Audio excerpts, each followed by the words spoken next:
2020 was pretty rough. We went through YC from January to March. We're on the top of the world. Very proud, very happy. We had a ton of revenue. Then the COVID hits and we lost 80% of our revenue in like 2 weeks and nobody's hiring anymore. So you have to keep on reinventing yourself. Today's successful revenue leaders once started their careers just like you and I. They faced the challenges that their careers brought to them. They rose to the occasion and became the leaders that we admire today. Join me as we explore the skills and stories that make a great leader with a pinch of vulnerability.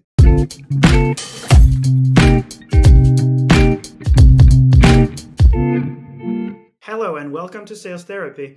I'm your host, Alper Yurder. Grab a chair. This is your exclusive invitation to the therapy room, as leaders are going to be sharing their career-defining moments, their secret tips and tricks in their arsenal towards success. And I promise we'll always end on a positive note. All right, so today in the therapy chair, we have Robin Choy, who's the founder of HR tech pioneer HireSweet, which is lovingly used by over 1,500 clients today. We'll talk about all his success and the 7 years it took him to get there, but Robin is a two-time founder, and he's a fellow HEC alumni. That's a business school in Paris, one of the best, I guess. And he's built his company stand out in the incredibly crowded HR tech space. I don't know if he likes the term, but I like to say in a world where people are unfortunately firing, he's in the business of hiring, and he made it a success. So I think we'll be really interested to listen to his tips. We'll talk about his success, the joy, the pain, and the journey. So welcome to the show, Robin, and how are you feeling today? Feeling pretty good. Thanks for having me. Thanks for this good introduction. There's already like dozens of ways and directions I can go. Yeah. So, let me know where you want to go. So many questions. Well, you'll know where to go because you're a very experienced podcast host. How many episodes have you done, by the way? How many people have you interviewed today? I've interviewed about like probably 100 to 150 people on both my podcasts, and I have one in French, one in English. Wow, you have one in French too. I didn't know the French one. Yes, there's one in French. Okay. My level of French might be okay for it, but is it mostly like HR leaders, recruitment leaders? Like, I already jumped in, but I will ask this. I will make an exception for the podcast. We started in 2020. The podcast was originally called A Players, and the goal was like, how do you hire A players? So we had recruiters and talent acquisition folks, but also the CEO. And I keep saying we, but it was mostly me. We had the CEO, Michael Sibyl was CEO at YC. We had Kim Scott, who wrote Radical Candor. So it was a bit eclectic, and it was more a way for me to connect with people and chat with people that were interested in the like big theme of recruiting. Mm-hmm. And since then, I've changed it to the modern recruiter, and that's probably a better name. It's like, okay, how do you learn about the latest things and trends, and how do you think about the future in recruiting? Well, you listen to the modern recruiter. And in French, it's called Une équipe qui gagne. Une équipe qui gagne, a team that wins. Nice. Yeah, exactly. I think that's very much in line with your finance background. It sounds very, very success orientated. Anyway, so let's go back to the actual role of the podcast, which I'm trying to make sure that we adhere to. Obviously, any good therapy starts with your childhood and your growing up. So I'm very keen to start talking a little bit about, where did you grow up? And the reason I ask that question to people is your younger years, how you grew up, your parents, whatever. I think it has a major impact on the business person that we become. So I'm very interested in that relationship always. Like, who are you and how did you become the you that you are? I was born in the year of 1982 in Bordeaux, in France, southwest of France. Spent a few years in France and then moved to Madagascar for 4 years, where I grew up from 4 to 8 years. So like pretty early on, I was exposed to living in a different country, different culture. And you're right that stayed with me because I ended up working in like several different countries. And I recently moved from Paris to San Francisco about a year and a half ago. Those early years definitely had an impact on me. That's the first thing. And then went back to France. And then 2 other things. My father used to, and still is an entrepreneur. So really? Never had his baccalaureate. Was very a very hustly entrepreneur, building stuff and all from scratch, kind of trying to be a self-made man, which he was. That had an impact as well. And my mother was a teacher, a school teacher. So she really made sure that I was good in school and succeeded in school. So balancing was very the father. Yeah. Okay. Yeah. They that's a great ended up story splitting. So they didn't make it work themselves. But It was two different, very opposite inspirations that were both good and both character building, I would say. I love that. The thing I learned about the podcast is once you have your guest answering, you limit it to 2 minutes because otherwise it becomes like a monologue. So I'm going to cut you at some point. Also, I'm going to cut you because I really relate to that, what you mentioned, the father being the entrepreneur. So my father was a self-made man too, but then also he self-destroyed at times, which I think comes together, you know? I mean, I'm not going to go straight into like the self-destruction moments, but we'll talk about that a little bit. So how is the journey going for you? Like, how do you feel like your younger years prepared you for the experience that you have, or have they prepared you for the entrepreneurship experience you have? That's deep, man. That's really deep. You think about that. Didn't expect this. Welcome to sales therapy. Yeah.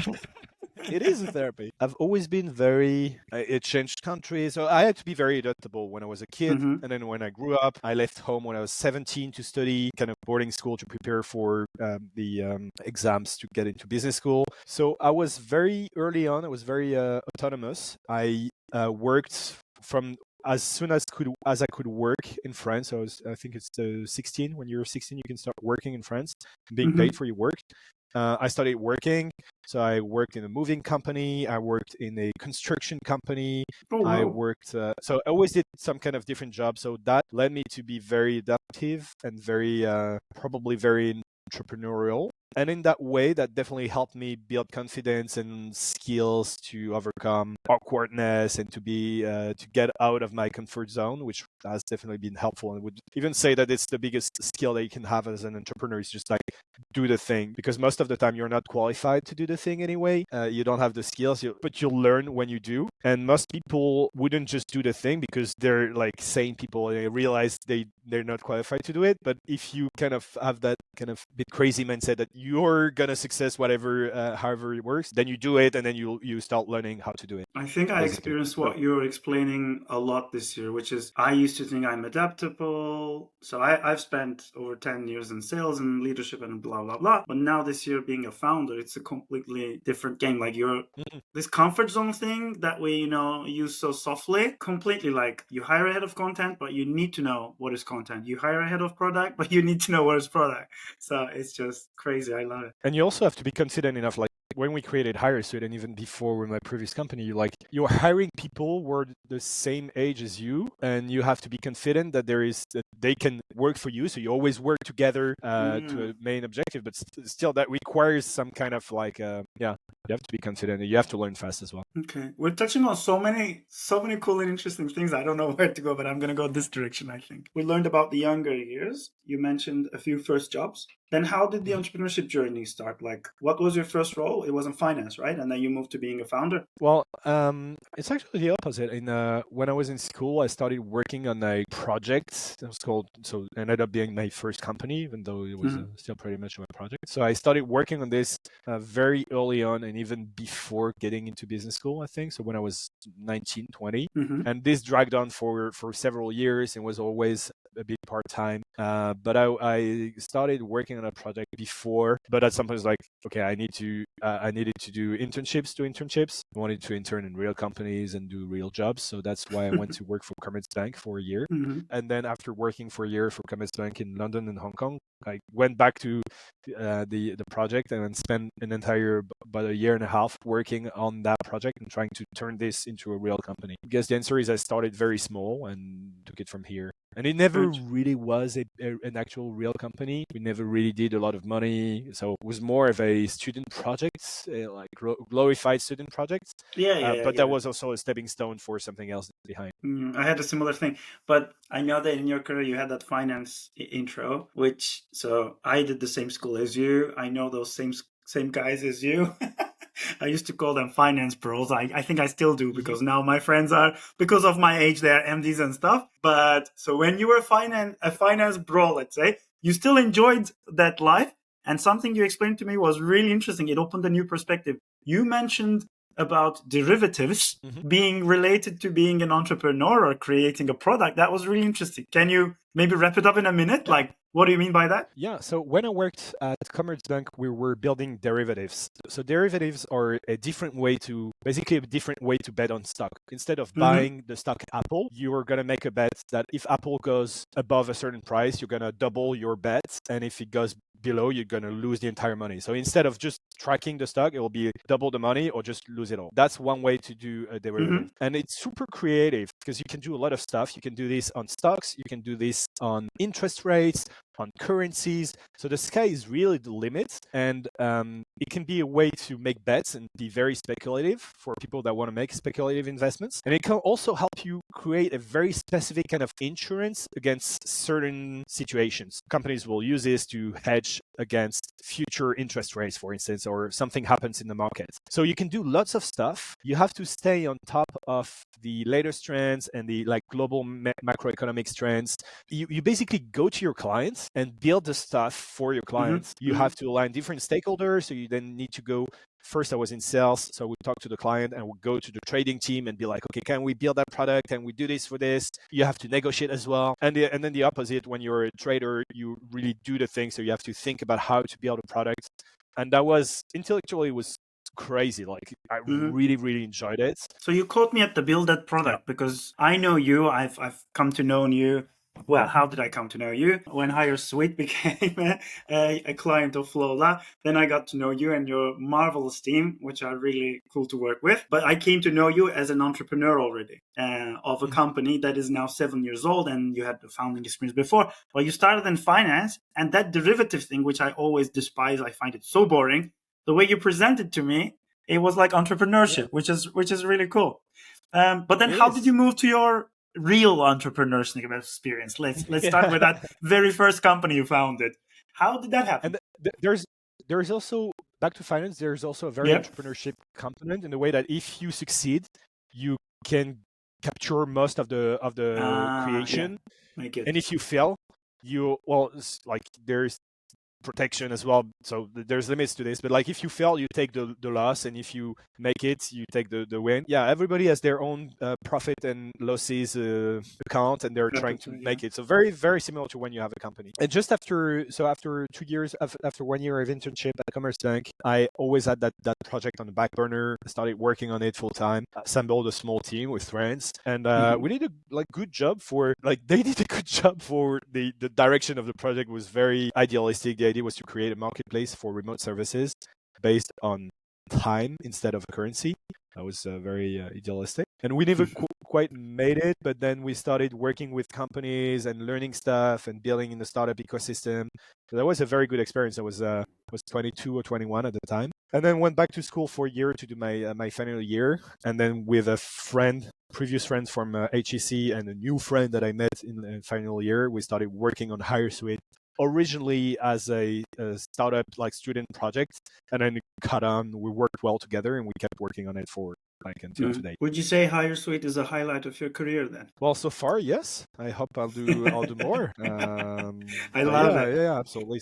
So what were some of the highlights of your career? Some defining moments for you? What do you call highlights? Something you're proud of, something for me, I don't know, making the switch from consulting finally to sales properly was a highlight of my career, for example. Some relationships that I had at work with people that worked at HireSweet and in our team. I think I really got better at building a team and interacting with people and having very genuine relationships with people. That was definitely if I look back on my experience with HireSweet, it's mostly the people that I work with and the time that we had together, working on a problem, trying to solve a problem. That was very enjoyable. So that's been a highlight. And then some very specific deals. We recently signed our largest deal ever. It was interesting to work on this as well. Really? Wow. How the product evolved as well. I've had a hard time finding out one specific moment that was this was the highlight of my career. It's more a sum of small wins that compound over time, I'd say. Okay. Highlights are sometimes difficult, but I think lowlights are a little bit easier to remember. I'm not going to ask about the specific lowlights, but were there moments in your career overall man, I hate this, I'm going to quit, or man, I'm losing at this, I have to change it. What am I doing? I have to do better, blah, blah. Do you have any of those that you might want to highlight? Yeah, absolutely. And I think that there's a there's a taboo on this, and it's very, founders don't talk about the downs and Oh there yeah. are a ton of downs. And where you're there, you know that every founder has thought about quitting the company several times. And the person who says, I never thought about it, Yeah. she lies. Shut up. Yeah. So people think about leaving a company, and you're like, okay, this is too hard, or I'm not gonna make it, and it's also part of the life cycle of the company. You have to go through this. So we had like 2020 was pretty rough. We went through YC from January to March. We're on the top of the world. Very proud, very happy. We had a ton of revenue. Then the COVID hits, and we lost 80% of our revenue in like 2 weeks, and nobody's hiring anymore. So you have to keep on reinventing yourself. At the time, we did something that we called HireSweet. There were speed dating sessions over Zoom with like 10 companies and 20 candidates, and we tried to keep the thing flowing, try to make the most of the situation. And that's also when we launched the podcast, because we had time. So like, okay, we're gonna invest that time into long-term assets. So low points can also, you have to find the good thing in everything, and you also, the goal is not to keep going for 10 years, it's just to keep going for another 6 months. And most of the time it's just I love it. everything it takes to go to exit the low. So yeah, most of the time when I was very low, I wasn't thinking about the next 10 years, but just like, okay, how do we make it through the next 6 months? And then you make it, and then you're on a high again, and you're back for another few years. But we I had to love that. reinvent ourselves all the time. Mm. That's also the I, reason why I moved to San Francisco a year and a half ago. Yeah. I just want to, we'll come to San Francisco, but I just want to build on that. Like sometimes when I feel overwhelmed, there's so much I need to do, I feel like a failure, blah, blah. I just say, I don't know, you need to invite 100 people to podcast so, you know, this thing can go on, right? I just say, you know what, man, start with 10 people, get your 10 people out, and then we will talk about the next. And you had like those 6 months, you had 14 of them so far. It's been 7 years. I think you're, you know, we can establish that you're quite successful at this. The thing is, most of the time is just fucking do it. Like, do the thing. Yeah.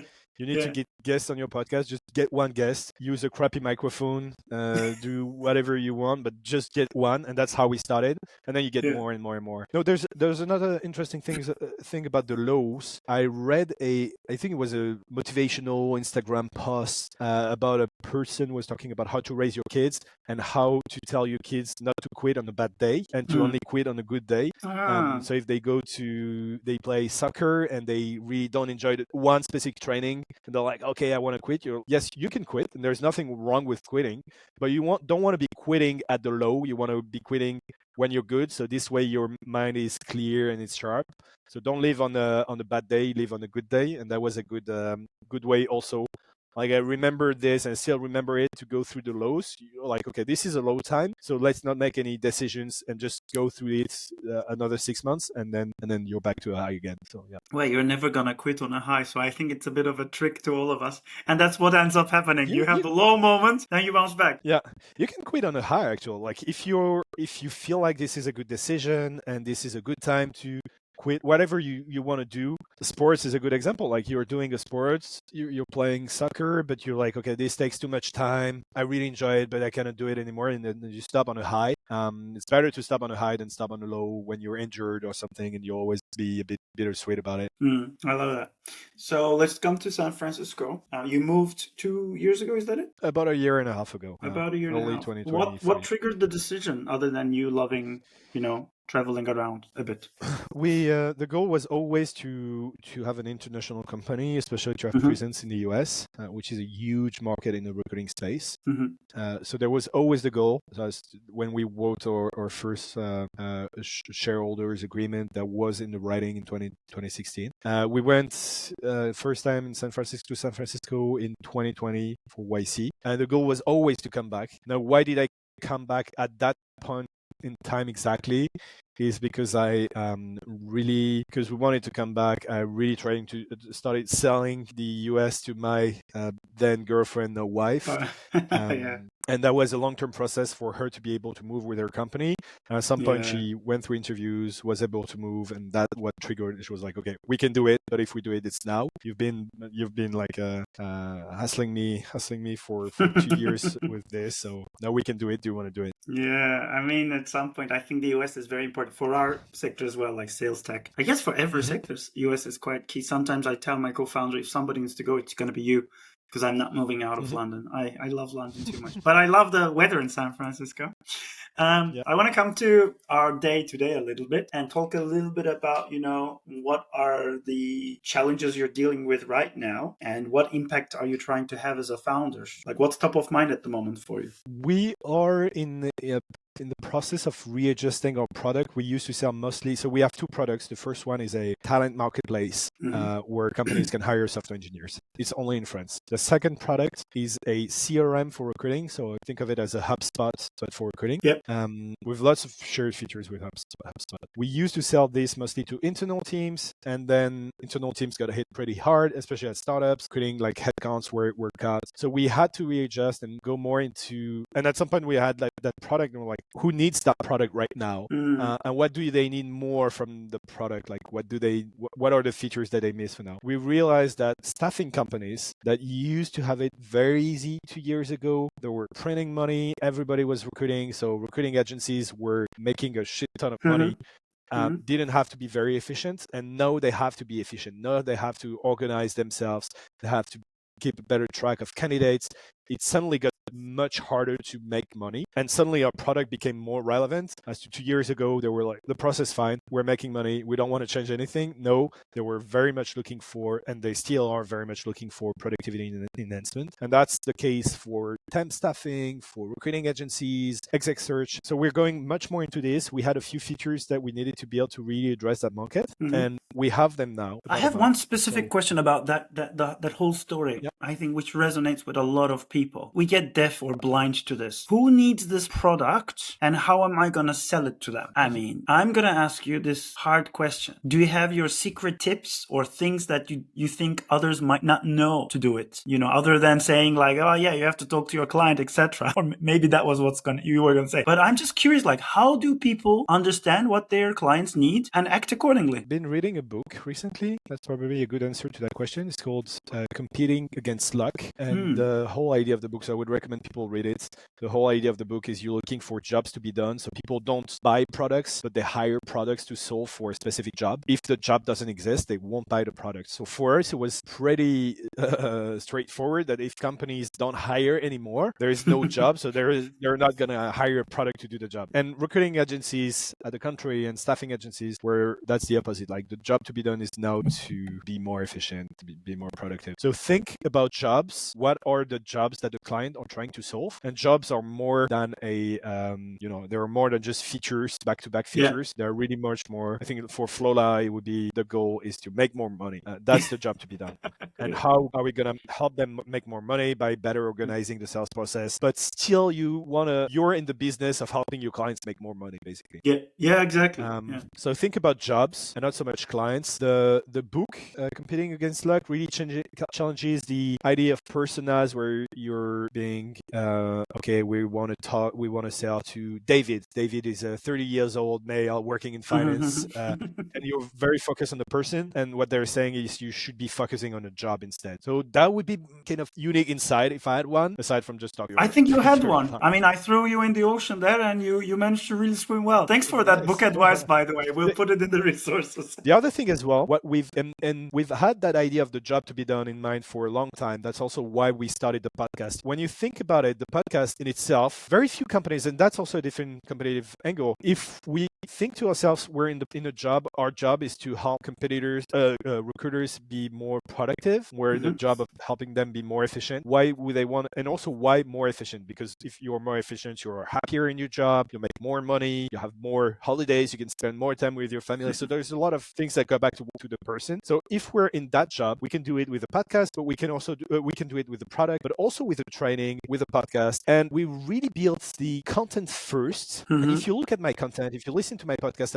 I don't really push HireSweet. It's even more a way for me to collect data and information about the market and what people really want, instead of thinking of it as a way to push the product and that we're going to promote the product through the podcast. No, it's actually the opposite. Is we're going to talk to the clients and we're going to everybody wants to be more productive. So there's this high job. We're going to solve this job different ways. There's one way to solve it is to buy the product HireSweet CRM. But if you don't have the money, you can still listen to the podcast. Or if you don't even have the time to listen to the podcast, you can read my LinkedIn posts. So I that's mean, that's also the another point competitive about, advantage. for me, selling was never about selling. It was always about helping, guiding, consulting. That's why I call this sales therapy, you know, like, okay, hello, prospect. What's your challenge? What brings you to the therapy chair today? Like, what is your problem? Let's solve it. If I have the solution and if you can afford it, I'll sell it. But if I can help you in any other way, like if there's an interim thing I can suggest you, I'm going to do that because I'm a helper. I'm your, therapist rather than I'm the closer. I have two specific questions that I want to go with before our time runs up. One is about founder-led sales and two about something around LinkedIn that we discussed before. So founder-led sales, because it's sales therapy, I want to understand your story of, did you always know how to sell? How did you learn it? How was the founder-led sales experience for you? And how did you grow from there? Like, how did you hand over that founder-led sales to somebody who can own it and do it for you? Like that whole story, I'm very curious. Part of the answer will be another book, which is called Funding Sales. Perfect. The book is Funding Sales, the early stage go-to-market handbook. I have the link here. Startup Sales for Founders and Others. It's a very good book. And the underlying answer to that is I read a lot of books and I consume a lot of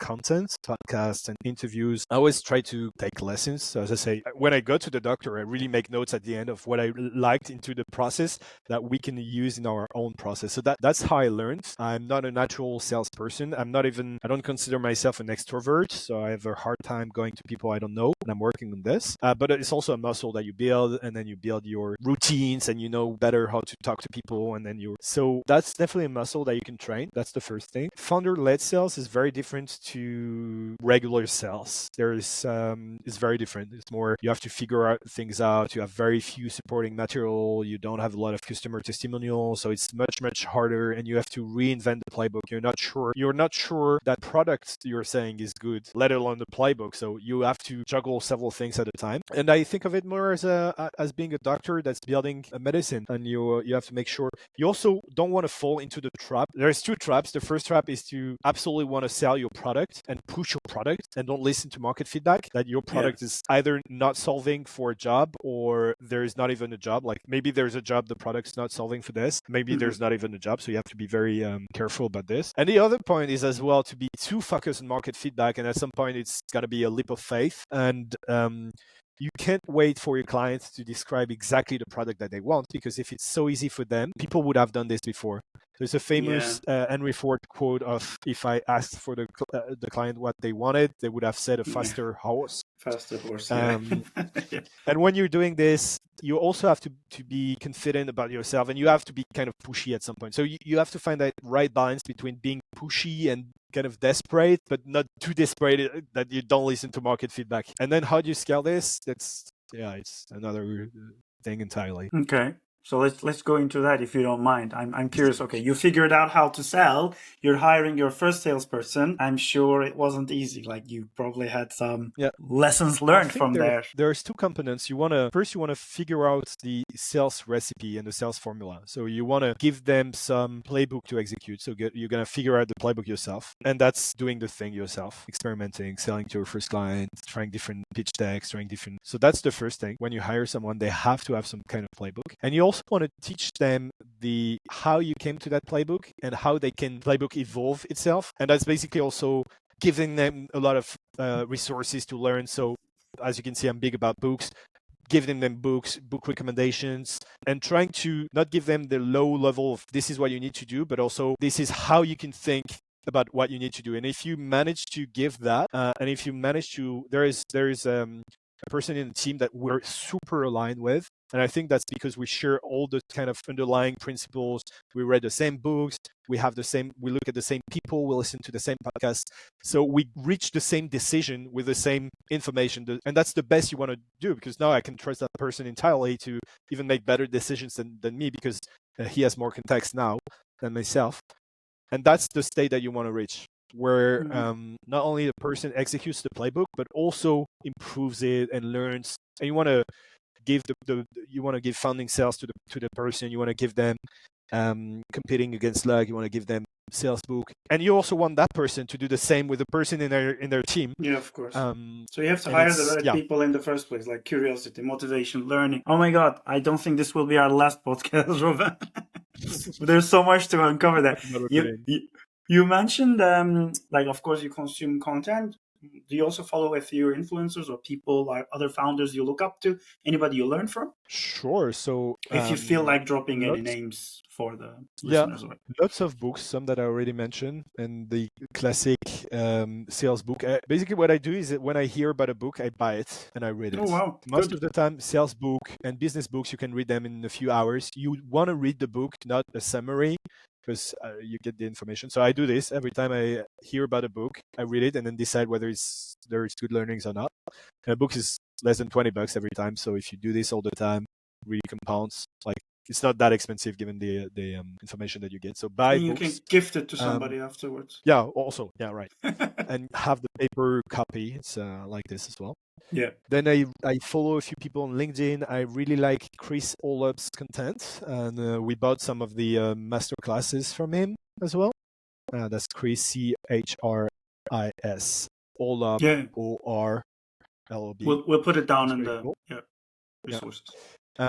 I read the content from another finance bro, the Wolf of Wall Street, Jordan Belfort. I was Yeah. very highly suspicious. One of the reasons being that the guy is a convict and he did pretty illegal stuff. But his book is pretty cool. It's called The Way of the Wolf, and there's a ton of great learnings as well. And he has this kind of theory about how you want to work on your intonation, and there's a lot to learn from this as well. Most of the time, you don't take 100% of what the person says, but take what you like and reintegrate it into your own framework. So that guy's good. I think that's helpful because Yeah, I want to cover podcast. some I other also things like, before we. yeah, another recommendation is a podcast called Acquired, Acquired with a D, and there Yeah. is basically a strategy case study of an hour and a half on the company, and you learn a ton about the company and how they eventually were successful. It's like sales therapy, but with Warren Buffett instead of Robin Choy. Okay, sorry. Sorry for anyone being disappointed there. We'll get there. We'll get to Warren Buffett. Exactly. Excellent. So, Robin, one thing before we wrap up. This exchange that we had just before Christmas about growth and like how founders are using LinkedIn to build their founder brand and content circulating, etc. And you and I had some contrasting opinions that I thought LinkedIn algorithm was, or I was hearing that LinkedIn algorithm is not being just to a few people, versus you were like, no, it's been great for me. Yeah. Where do you want to pick that conversation from? The point is the algorithms will always be unfair to some people, I guess. And not so much the algorithm, but also the content that they put out. There is a lot of crappy content on LinkedIn, and if it doesn't get views, then it's the right thing. It's fair. I've heard about the algorithm changing time and time again. It's harder to get reach, and that's sure to an extent. But also the average quality of content increases, so people are more engaged with the content. So for me, I didn't notice a drop in the reach that I had over the last week. So I didn't notice it myself on my own content. And quite the contrary, I've seen LinkedIn be super. That's the one advice I would give to a founder today: is invest in your LinkedIn brand, because it will pay off big time over time. And I'm saying LinkedIn, but maybe it's LinkedIn today, maybe it's TikTok tomorrow. Social. But invest in your social brand and create free content. Think about what's the job to be done for your clients and help them solve this with different type of contents, because they will be very grateful for this. You're helping them for free.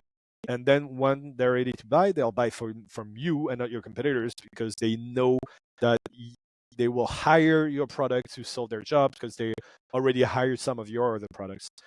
So yeah, something I have in mind brand. for that, for you, specific. One specific question about that. Like, I mean, you can write about anything, right? But how do you nail who your audience is and what you should talk about to them? How did you nail that? I think I nailed it.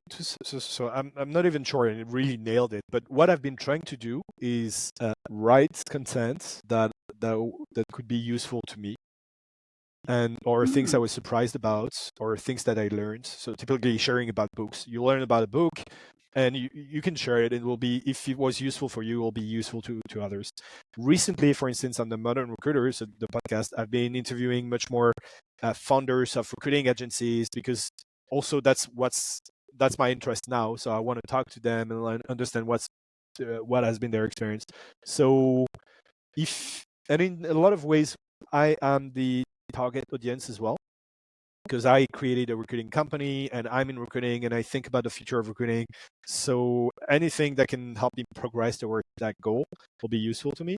So the answer is, don't write content for the sake of writing content. Don't try and just be like, okay, I've been told I need to have a LinkedIn brand, so I'm gonna share it on LinkedIn, and what I'm gonna do is talk only about my company, but rather think of it as another way to solve your client's problem, just a free trial, a way that's free and that will drive people to your brand and to your content. And maybe this is what works, and maybe your product is not actually solving the problem, but you'll get there. The product will change. If you talk to people that you want to help, you'll get there. The product will progress. So don't try and push the product, because once it's really solving the problem, it's natural. I agree. Talking about products, like as I said, our relation came about because your team started using Flowla. Was it solving anything for you, or is it still solving anything for you? Yeah, it was. So the goal, we use Flowla to create more engagement during the sales process and give more visibility to the clients as well. So when you onboard on the marketplace, and it really aligns with that idea of the job to be done. When you're selling a recruiting software, what you're trying to do is you want to make sure that the person hires in the end. It's the same if you sell a weight loss software, you want to make sure that the person loses weight in the end. Most of the time, it's not so much about the product, but also how to use it and also what happens around the product. So if you have the weight loss software, you still have to go to the gym, you still have to eat healthy, you still have to do a lot of stuff. And for recruiting, it's the same. If you want to hire, you can have the best product in the world. You still have to be clear about who you're hiring for, what's your value proposition to them, to be responsive, so there is a part of coaching as well. Yeah, education. Because you're never just buying the product. Yeah, and Flowla helped us do it. To have milestones and be like, okay, we're gonna speak a first time today. You're gonna tell me exactly this is the information I'm gonna need from you, and then here's what happens next. Here's what happened next, and together, if you follow that recipe, we're getting closer to solving your job, which is hire that software engineer that you'll be looking for 3 months, or hiring that CTO, or hiring that person, or yeah. So that's how we use it. In summary, it helps you to help your client to help themselves. I think that's the summary I got from that. It's so important that your clients are successful, and sometimes their success will be just they still need to log into the product, so they have to think about it. Anyway, back to I know. Any questions for me as we're coming to the closing remarks? Well, what book you don't should have I to buy right away? Yeah. What's that? What book would you recommend I buy? Let's pick one from here, unless you already read. Oh, interesting. I don't have the latest book that I've read. Anyway, I'll recommend that one to you. You might have already read it. I read it already. Okay, so anybody looking at the screen, How to Win Friends and Influence People. I haven't read it in it's been there, one of the top 20 books or whatever. I haven't, because I always felt like, okay, you know what, I already know that. Like I know how to influence people, how to sell to people. But I'm really enjoying that one at the moment. I've recently read also the Founder Brand book. Jesus, I forgot the exact name. From this will sound terrible. David Bernhardt, I want to say. Gerhardt? Anyway, yeah, probably. Okay, Gerhardt. Okay, cool. I don't know this one. I'll buy it. Just before starting the podcast, I mean, a lot of the inspiration about starting the podcast came from him and from this guy I know who is smashing it, Javier, who has his own podcast. So it's a really, really practical and good book. You should read, although I butchered the name and the title there. Apologies for that. But it's fun. Excellent. Yeah, it is fun. I bought it. Yeah. Good. Already? Yeah. You're crazy. Wow. This is a skill I should learn from you. Okay. So before we go... that's a great way to spend money. Like, you hear about a book, you get it, and then you read, you skim through it, you learn through stuff, and it's always worth the $10 that you pay for the book. This one is. I mean, honestly, I think I might have slight ADHD, which I struggle with reading books lately. But that's, again, there's like, from this conversation, I feel like, okay, this conversation should have been over way earlier due to our time limitations, but it was so enjoyable for me. I hope people will listen and enjoy. We've gone over like 10 minutes. So any closing remarks before we wrap up? Check out, I would say, check out HireSweet. Check out myself on LinkedIn. I post a lot on LinkedIn if you're interested in recruiting. You do? Push my Yeah. thing. Leave reviews, like leave good things about us, say good things about us, send us clients, leave reviews on the Apple Podcast and Spotify. That's it for the I guess closing after remarks. 7 years of after 7 years of being a founder, I think you get to the level you're like, help me, guys, help me. Yeah. I don't think you need that much help with 1,500 clients in the bank and you have 35,000 followers on your LinkedIn. So you're doing fine, but we'll help you. So that's a wrap on this episode. Because people keep helping me. So that's the thing. If you give forward, then people help you and then it's easier. Everything gets easier. So help me. Generosity. I agree. So, okay. I can't even say my outro, which is, now, Robin, our time is over and I need to cut it on the clock just like any good therapist, which is definitely not true because we're way over time, but this was such a fantastic conversation. That's a wrap on this episode of Sales Therapy. If you enjoy the show, subscribe to us on YouTube, on your favorite podcast platform. I'm your host, Alper Yurder, and this was Sales Therapy with Robin Choy. Thank you very much.